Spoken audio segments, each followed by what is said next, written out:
Welcome dear students.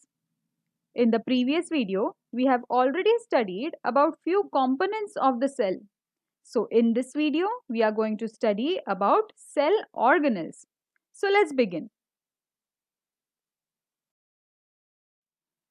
Cell organelles. An organelle is a specialized subunit having specific function within the cell. They are organs of the cell. If we compare this with our human body, we also have different organs in the body, and those organs have their own specific function. The same happens with the cell as well. If we take an example of the plant cell, we can see various components or various organs present within the cell. So these organs have a specific function of their own. From these many, we are going to learn or study about few of them. So the first one which we are going to have a look into is nucleus.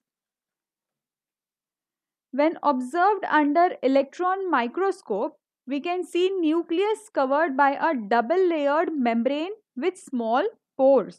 We can see it in the diagram as well. We have small pores or nuclear pores.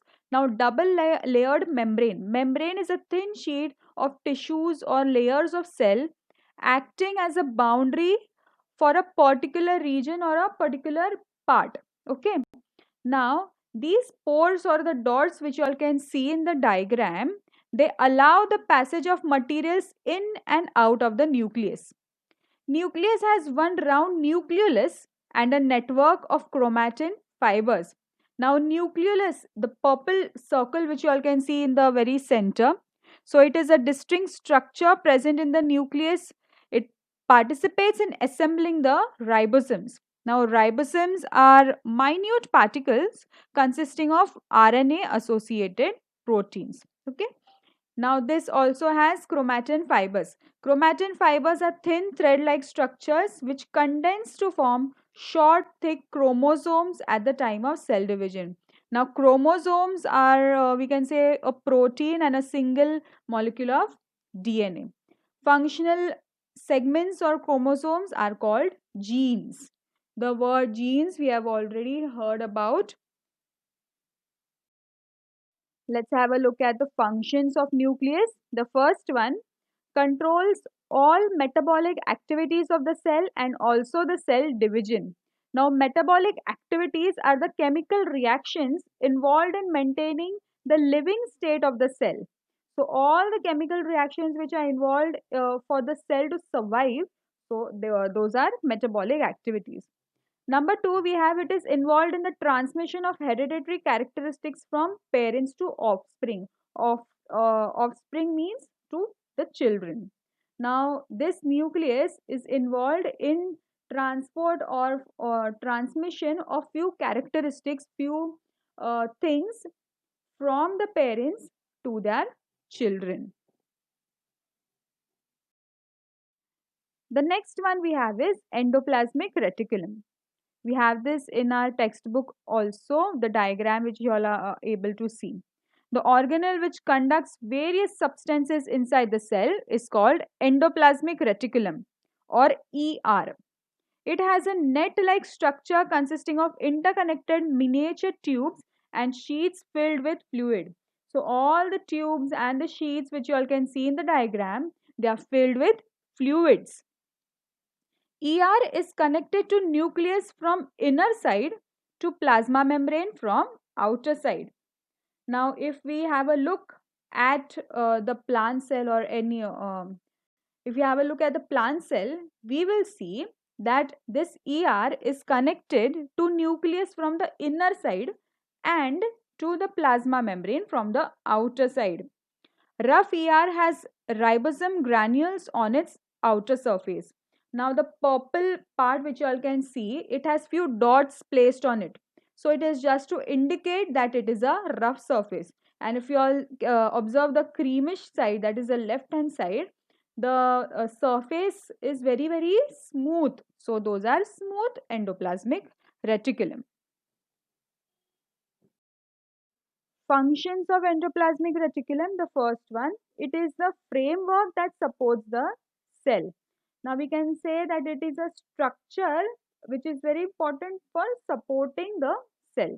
Second is conduction of proteins, or we can say transfer of proteins also. Third is toxins that have entered the body through food, air, and water are made water soluble by ER and then flushed out of the body, which means all the harmful things which enter the cell through the medium of food, air, and water are made water soluble. Those toxins are made water soluble, and then once they are made water soluble, they are just flushed out of the body, which is a very important function of ER, or endoplasmic reticulum. Next we have is Golgi complex. It is made up of 5 to 8 hollow and flat sacs placed parallel to each other. These sacs are called cisternae and are filled with different enzymes. Enzymes means proteins. The proteins coming from ER are enclosed in vesicles. Now at the bottom or even at the top we can see circles. So those circles are vesicles. Now if I give you the definition, then the structure which is present inside or outside the cell consisting of liquid or cytoplasm. So those small dots which you all can see, vesicles, so it has some fluid, or we can say liquid or cytoplasm in it. The vesicles, the proteins coming from ER are enclosed in vesicles which comes towards the Golgi complex via cytoplasm. They fuse with the formation phase of the Golgi membranes and empty their contents in the cisternae, which means that all the proteins which are coming from the ER through with the help of vesicle are emptied in this cisternae, and similarly, as they pass through the cisternae, they are chemically modified with the help of enzymes. Again, enzymes means few proteins. They are again packed in vesicles. These vesicles exit from the maturation phase. Thus, cisternae work like a packing department that packs and distributes substances. Once again, let me tell you all that all the proteins from the ER are transferred to Golgi complex with this vesicles, and then they are emptied in the cisternae, as you all can see. Where is it in the diagram? And then they go through few chemical reactions. Okay, let's have a look at functions. First is Golgi complex is the secretory organ of the cell. Secretory organ means that it produces and releases few substances from the cell. Second, it modifies, sorts, and packs materials synthesized in the cell and dispatches them to various targets like plasma membrane, lysosomes, etc. So, this is the second function. Third, we have it produces vacuoles and secretory vesicles.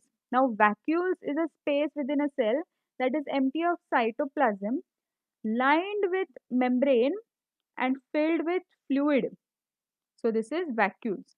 We are going to learn about that also. The fourth function is it helps in the formation of cell wall, plasma membrane, and lysosomes.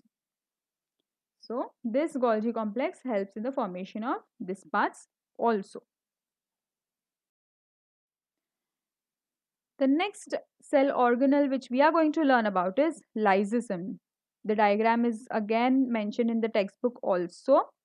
So, due to various metabolic activities in the cell, organic waste is generated. These lysosomes digest the waste. Lysosomes are simple single membrane bound sacs filled with digestive enzymes or digestive proteins.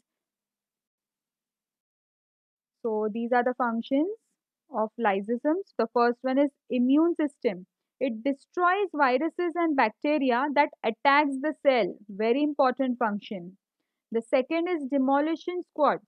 It destroys worn out cellular organelles and organic debris. Debris means scattered pieces of rubbish or the remains which we can see.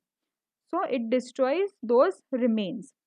Autolysis is there in the bracket. Autolysis means destruction of cellular tissues by their own enzymes.